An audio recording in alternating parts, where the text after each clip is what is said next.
Greetings, everyone, and welcome to another episode of the Sitrep podcast, your forward operations base for all things military and historical wargaming. I am your host, Oriskany Jim, and today we are kicking off what I hope will be a short series of wargames and discussions commemorating the 80th anniversary of the Battle of Anzio. As I'm sure many of you know, Anzio was actually more of a campaign fought between German and Allied forces in World War II, south of Rome along Italy's west coast. To kick off this series, my friend Damon and I sat down for a battle of Avalon Hill's classic Panzer Leader, using some updated rules and a scenario of my own design.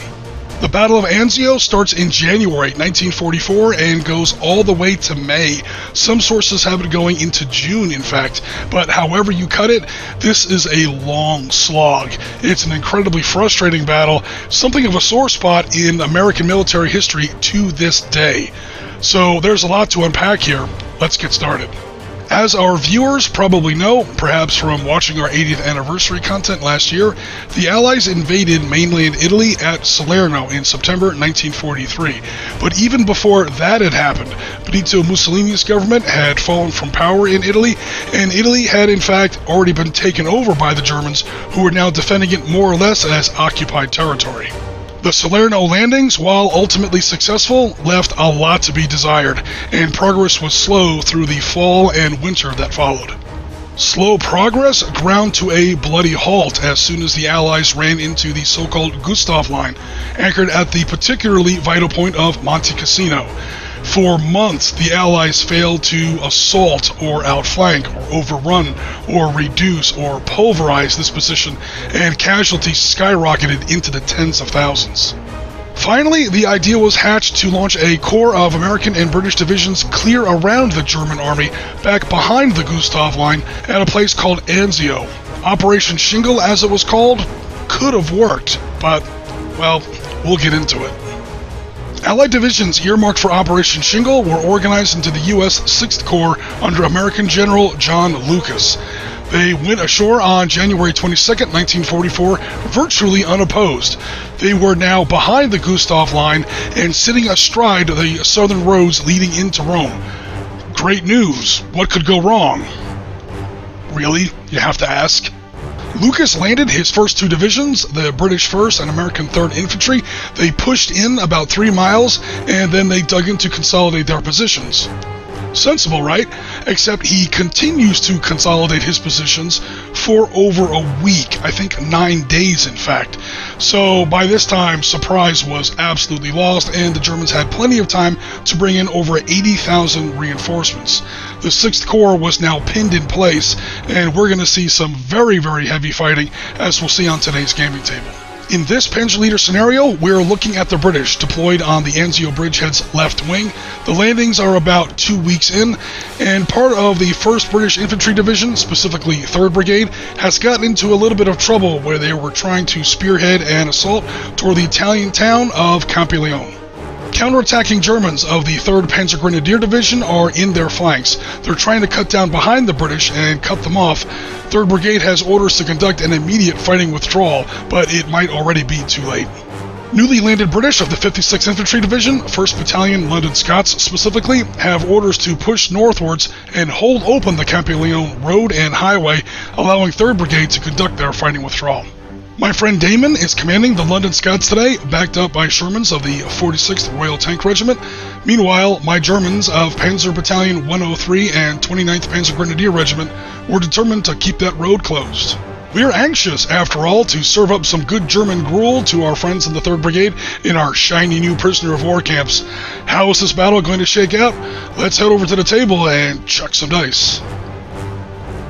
Okay, everybody, here we are partway through turn 1. Where we see some of the Germans, played by myself.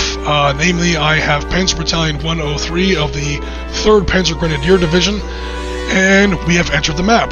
Now, the Germans were able to enter anywhere within 8 hexes of either northwest or northeast corner of the map. Roughly something like that. And my job is to do the typical German, double pincer and seal off this main north-south exit escape route, so to speak, described by either that Campoleone rail line or this main road that leads, again, north to south. Off the north edge of this map is the bulk of 3rd Brigade of the 1st UK Infantry Division. They are trying to conduct a fighting withdrawal back out of the Campoleone salient. It's not going so well for them so far. So Damon's going to be allowed to enter from anywhere along the southern edge of the map here, and his job is to make sure that as few as possible German combat units remain within 4 hexes of either of these 2 main north-south exit routes. Long story short, I'm not even going to try and keep track of how many long story shorts I do this time. I just decided to take everything in here from the northwest. I didn't even use this northeast option. I pretty much just swarmed in here from the northwest, and you can see where my forces ended up.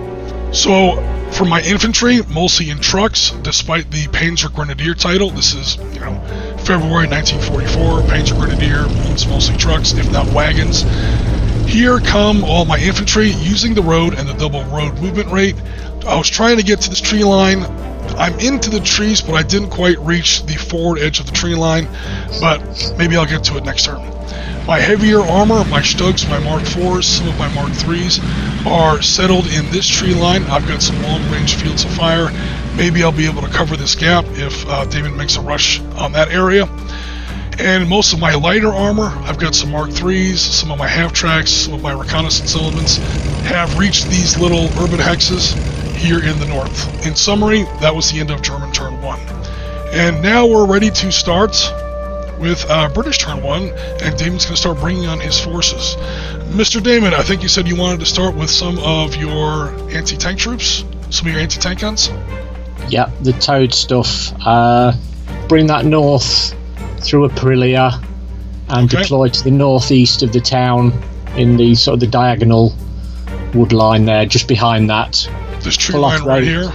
Yeah, pull off road, and the trucks will pull up behind the wood line from the British perspective, so south of the wood line, but stay limbered. I see what's going on here. So that designates that the guns have been deployed. The reason he's not doing that, he doesn't quite have the movement rate. So that's 1, it's double movement on roads, so that's going to be 1, 2, 3, 4, 5, because she's on road the whole time, and then he's now off-road, that costs double for trucks, 6, 7, an additional movement point for moving into trees, 8, and then 8 is more than half of 14, he's not able to unload. So his trucks would be limbered with the guns. I can't see him yet because he's in trees, but that's a little close for all this German firepower to be sitting there with unarmored trucks with guns limbered to it. So I understand what's going on. Okay, cool. Damon's being very cautious. Any other comments, Damon, before we continue your movement?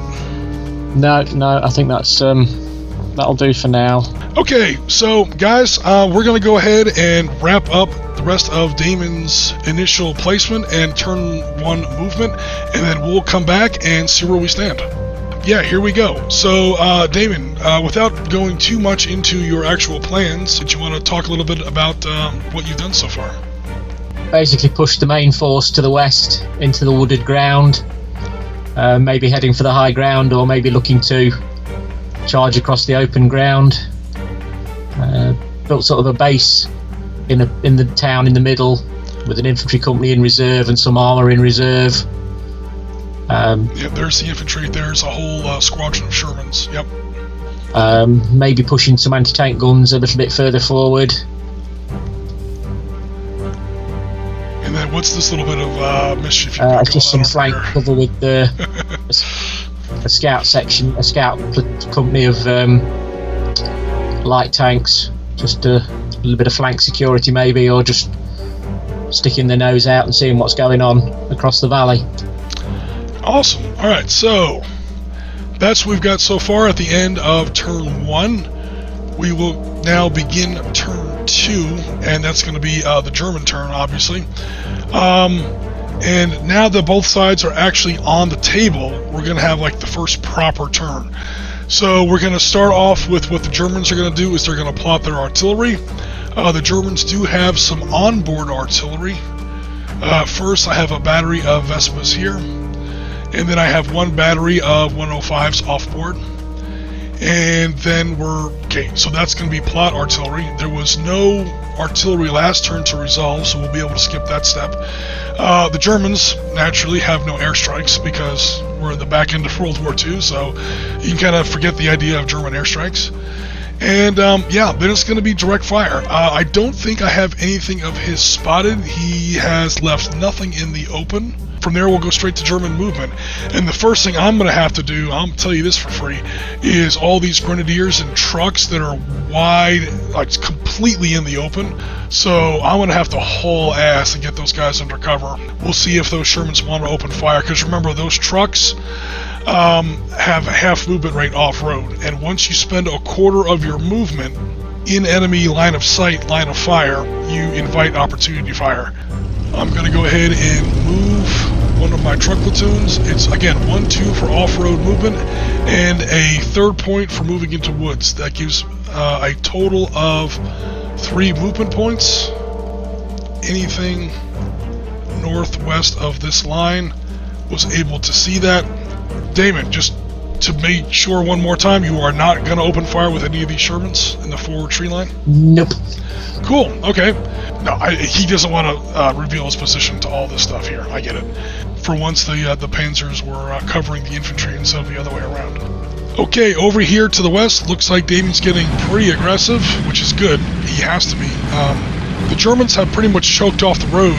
The burden of victory is now squarely on the British. This one squadron of Shermans is pretty far forward between all my heaviest units, my Mark IVs and my Stugs. I've got one little platoon of Mark IIIs in there, but he's positioned in just such a way where none of my guys can actually see him. My Vespas can see him for opportunity fire, but I'm not going to fire my self-propelled artillery against tanks over open sights. I'm not that desperate yet.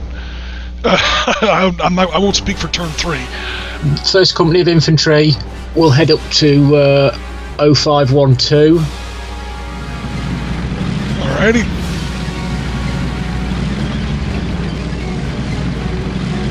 And we'll just go that far for now, and the other infantry will pull into the hex behind them. And those 2 units will move behind the infantry. Machine gun sections and run carriers. Oh no, there's a... What is that? There's a machine gun and a mortar. Machine gun and an engineer. Yeah. Yeah, here is the position on the western wing. There's my headquarters section. This guy is probably going to have to skedaddle a little bit. He's already won his Iron Cross somewhere else. He doesn't need another one. It's time for him to haul ass. Because the way we do it on the Sitrep podcast, if you lose your command unit, one of the big weaknesses that Panzer Leader, it's my favorite game, but it does have some drawbacks. One of the big problems with Panzer Leader, it doesn't really have any kind of command and control system. So to kind of partially offset that, what we do is that if you lose your command section, your unit has to roll morale, like we use the Iron Disraeli morale system, and if you fail that morale, the overall level of your force drops 1. So say both sides here are morale level B. If I lose my command section and I wind up failing that roll, now my entire force is morale level C for the rest of the game. So I'm going to have to pull him out of there if it's not already too late. The Stuarts moved forward a little bit, and we unloaded some more stuff there. So any more movement, Damon, or...? I think that'll be it for now. Okay, we are now beginning German turn 3. I've called in my new artillery for turn 4. And then I resolved last turn's artillery that impacts this turn. I was trying to target Hex 1812. That's right there where those anti-tank guns are. So I got plenty of combat units that can see the Hex, so there's no problem there. The problem is I don't have the unit that's actually in the Hex spotted. So the way we resolve that is we just say that the artillery mission is subject to the normal Panzer Leader scatter rules. I rolled a 4, which means it's scattered by 1 hex. I rolled another 4, which means it scatters to hex number 4. Clock ray method starting to the north. 1, 2, 3, 4. My artillery landed there into the empty field where those trucks were a second ago. But they're very glad that that would have been a very bad time to get stuck in the mud right there. So my onboard Vespas can still fire, and now that we're into the German fire phase, yes, my Vespas are going to fire. My Vespas are going to reveal their position, and they're going to fire over open sights at those Shermans. So H-class weapons at 1, 2, 3, 4, 5 hexes. That is going to be half, I do believe. H-class weapons at 2 hexes up to half. Yeah, it's half. Alright, so my firepower, because I don't have, like, armor-piercing ammunition in those Vespas, goes from a 13 to a 7. I'm mostly going to fire my AA guns, which do have line of fire. And yeah, we're going to go ahead and try and either knock out or at least suppress some of those Shermans. Okay, so I've got a grand total of 7 from my Vespas adjusted, 4 with my little 20 millimeters. They're going to try and do something. So it's 7 plus 4 is 11. That is going to be 1-to-1 on the Sherman mixed troop. Alright, cool. I'm just going to do it that way. Alright, here I go. I need a 1-to-1. Give me something good. And I get a 6, so that's a big whiff. Alright, I was trying to suppress at least one of those troops to better facilitate this overrun. That's the end of German fire phase. I'm now moving into German movement phase. 1, 2, 3. 1, 2, 3, 4. You guys will notice that I used these movement paths to screen, using the shoulder of this ridge, to screen against any support fire, opportunity fire, that Damon might throw at me from this direction. So, Mr. Damon, it is time to warm up your best opportunity fire dice. Time for those Shermans to do some damage before they go down. Because again, we're using the Arab Israeli Wars overrun rules, in which you spend 2 movement points to execute the overrun anyway. So overruns always afford opportunity fire, especially for the people that are taking the overrun. You're an A-class weapon, so they all double. You're well within point-blank range, which is 1 to 2 hexes. You're at 1 hex. Technically, it's same hex combat. This is a Flames of War game for your ass.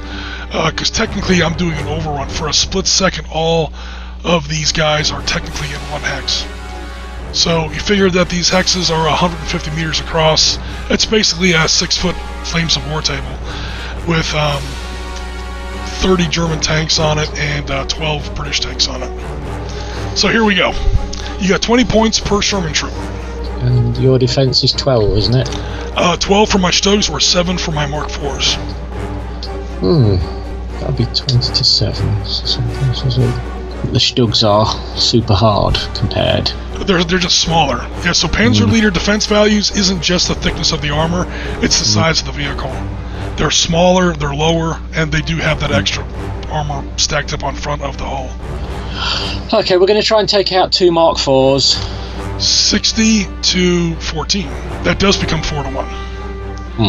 That would be 20 points each, so 60 divided by 14 is a comfortable 4-to-1. Yeah, we'll do that. Alright, cool. Go ahead and roll the dice. 1! Yes! 1, that's it! That's both of my Mark IV sections. Thank God we had that on recording. Boom, they are smoked. I'll put the red counters on there in just a second. The Germans then execute their overrun. Needless to say, these guys don't get to participate because they're busy burning. Alright, so then we've got, let's see here, 10 plus 36 equals 46 divided by your 24. That's 3/8. That is, oh, look at that. It's 1-to-1. Overruns go to 2-to-1, and then I subtract 2 from the die roll. Ooh. Yeah, overruns are nasty, but you usually take a hell of a kick going in. That's why I was trying to use fire maneuver tactics, where it's suppress them first. If they're pinned, they can't do opportunity fire. Obviously, if I kill somebody, they can't do opportunity fire. I just rolled that brick 6 on my cover fire, and now those I just lost 10 Mark IVs as a result. All right, so it's 2-to-1. Subtract 2 from the die roll. I roll a 4, which becomes a 2 on 2-to-1. That is going to be those 3 tanks smoked, or those 3 tank troops smoked. So, I mean, that sucks, but at the same time, Yeah. It's a big chunk of your armour. That's all my best tanks. Hmm. I have no more Mark 4s. I have Mark 3s and some Stugs. And anytime the Allies could trade 2 to 3 for German armor in 1944, they were doing all right. Okay, I'm moving down with some more of my Mark 3s now. Basically, I just got to get them under cover because the Typhoons are about to show up and cause me all kinds of hate and discontent. So 1, 2, 3, 4, 5. Now I do have a slight problem here. As I move into this little railroad gap, I am spotted by these Shermans. So he sees me for 1 movement point here, and then 2 movement points, 3 movement points as I move into this tree line. 3 movement points is more than a quarter of 9, so he's eligible to draw opportunity fire when he enters that hex. That's going to be 3 to 1. I am in woods though, so that's going to give me a +1 on this roll. So it's 3 to 1 and 1 to the die roll. Here we go. 1. Another 1. Okay, he's smoked. Damn. The British gunners, they drank their extra cup of coffee today. Definitely got me charged up nice today. Nice. Alright, cool. That wraps up German turn 3. We're going to go ahead and start British turn 3, and we'll check back, and we'll see where the game stands at that point. Alright, more bad luck for the Germans as we come into the beginning of British turn 3, i.e. their artillery phase. So Damon has called in his new artillery for next turn. He's now going to resolve his artillery that he called in last turn. This was his target hex, right here in the southern bit of these woods. It landed right where it was supposed to. Okay, so what artillery is landing on me? It looks like 2 batteries of 5.5-inch howitzers. That's not going to leave very much left. We're going to have to pick up those guys in those woods with a stick and a spoon because I doubt there's going to be anything left of them. Notice that their attack factor is, quote, only 16. This would be 48 in standard Panzer Leader, but again, we play these games using the Arab Israeli Wars artillery system, which quite frankly fixes the broken artillery system in original Panzer Leader. So, yes, it looks like it's a little bit nerfed from 48 down to 16. It's divided by 3. The trade-off being it affects everything in the hex equally. 32 to 6 is 5 to 1 odds, my bad. But you have to add 1 to the die roll. 3 1s. He's rolled 3 1s in a row. That's fine. This is because, again, anything but a 6 would have killed him. So it's fine to roll a 1 here. Alright, then we've got 32 versus 8. It's 4 to 1. These guys are a bigger rifle platoon, so they have a higher defense factor. 4. 4 becomes a 5 on 4 to 1. They, believe it or not, they actually did survive that. They are dispersed. Right after artillery phase comes the air phase, and with 15 Stugs in the open, it's a good time to call in some Typhoons. So Damon has called in 3 of his 4 Typhoon strikes. They're all armed with rockets. And you got to be a little careful here, guys, because this is where range becomes an important issue vis-a-vis anti-aircraft fire. And the Germans have to be very careful where they place their anti-aircraft guns. So by placing them here for his airstrike, the range for the rockets is 2 hexes, about 300 meters or so. And his target is going to be the Stugs, clearly. So, great. Also, if you're within 2 hexes, your A-class weapons double to 40. So I think those Stugs might be in big trouble. My one chance is to maybe knock down some of those Typhoons with my flak. I've got 2 platoons of mobile anti-aircraft. However, they're both within range. They're both within 10 hexes of his release point, which is right there. However, they are also, sadly for me, both at 7 hexes or greater, which means they only count as half. So my 2 4s become 2 2s. That leaves me only with 4 points. I have to get really lucky here to do anything. Okay, so I need a 1 on the anti-aircraft table to do a damage result on one of these Typhoons before they go ahead and destroy all of my Stugs. So, lucky chance. Please, I need a 1. I get a 3, which is no effect on my rather miserable 4 to 7 column here on the anti-aircraft table. And you get to go ahead and execute your strike.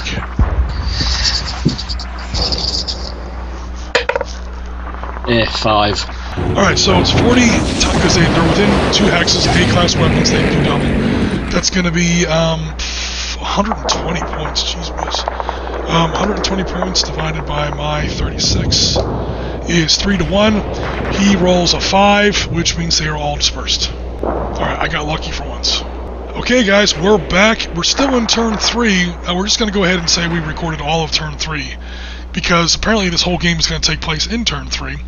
With the airstrike having pinned down these 3 Stugs, this squadron of Sherman mixed troop is going to go 1, 2, 3, 4. No matter which way you come in, you're going to draw opportunity fire from something.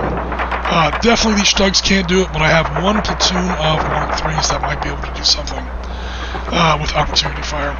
I know what some people in YouTube might ask: if he comes in like this, how does he invite opportunity fire?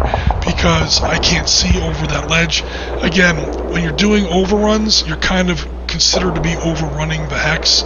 So whenever there is an overrun attack, there's going to be opportunity fire involved. I have 20 points versus 8. That's 2-1. I'm going to try to break up the attack, so I'm going to spread out my fire. It's 20-16. Come on, do it. I got a 3. That is 2 of them dispersed. That 1, however, still goes in. Okay, so that is 10 versus 36. That sounds horrible. It's 1-4 odds. It becomes 1-3 odds. And now you subtract 3 from the die roll, 2 for the overrun, 1 for dispersed, and a double D result kills everything in the stack. You never know. Let me get to the table here. 3. So we started off on this column right here. Alright, no worries. Then overrun always jumps you up 1 column, so now we're on the 1-3. He rolls a natural 3. He subtracts 1 because I'm dispersed. He subtracts 2 more because he's doing an overrun. So his result is read as a 0, which is a double D. And again, my guys are already dispersed. Yeah, he rolled a modified 0. He scored a double D on these 3 Stugs. That's it for them. Alright, so that's overrun, air attack, another overrun, opportunity fire, counter overrun. Yeah, there's been a lot going on there on that little western shoulder there. Anything to add to that, Damon? No, I was hoping that the Shermans would do well, but, you know, they're stuck in the open at the moment, but there's not a lot that can actually shoot back at them at the moment. There's the Marder that can maybe have some fun from the wood on the east. He's a little too far away, I think. Yeah. So I may have been a little bit too aggressive there, but that one stack of Shermans, that was just too good to pass up. But it's cost me way too much. And there we have it so far, folks. My Germans are definitely losing so far on units, but at the moment we still have that road choked off like a mafia witness.